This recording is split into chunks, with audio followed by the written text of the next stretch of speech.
मित्रांनो, हा व्हिडिओ प्रत्येक डॉग लवरसाठी आहे आणि ॲनिमल लवरसाठी आहे. ओके, ढोबू आता असेल असं मला वाटतं.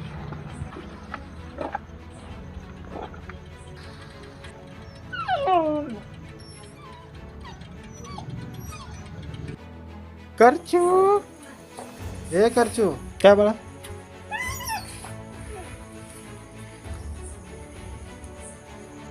माझा ढोबू आहे.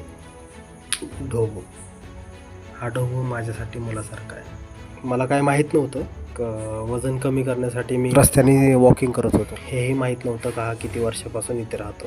पण रस्त्याने मला भीती वाटली चालताना. लोक म्हणत होते की हा सगळ्यांना भुकतो, मुलांच्या मागे लागतो.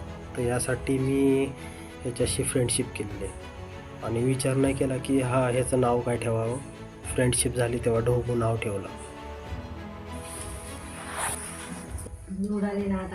करचू, ए बाळा, काय हे आपलं बाळच आहे ना मम्मी, का नाही? हां,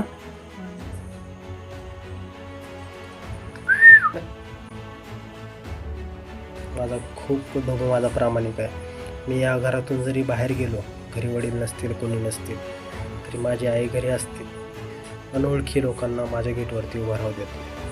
माझ्यासाठी प्रामाणिक आहे. कसं आहे मित्रांनो, कुत्रा तुम्ही म्हणता प्राणी हा प्राणी आहे, मनुष्य असो किंवा जनावर असो, सर्वगुण संपन्न कोणीही नाही. एक माणूस आहे ना, दुसऱ्या माणसाला घाणेरडा म्हणतो, याचा अर्थ तो त्याची पण घृणा करतो.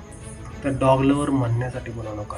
तुमचा स्वतःचा पाळीव प्राणी असा नका आणि बाहेर भटकणाऱ्या कुत्र्यांपासून, जनावरांपासून कुणी असा नका. त्यांच्यावरती प्रेम दाखवा. ते तुमच्याशी कधीही गद्दार होणार नाही.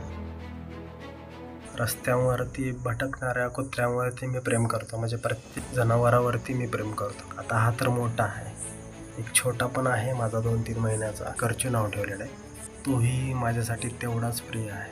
त्यामुळे सांगतो, माणसावरती प्रेम करताना 10 वेळा विचार करा, पण एका मुक्या जनावरावरती प्रेम करताना आहे ना, कधीही विचार करू नका, कारण त्यांना कधीही बोलता येत नाही. तुमच्या प्रेमासाठी भुकेले असतात आणि एकदा प्रेम त्यांना कळलं की ते आयुष्यभर मरेपर्यंत तुमची साथ सोडत नाही. राधे राधे.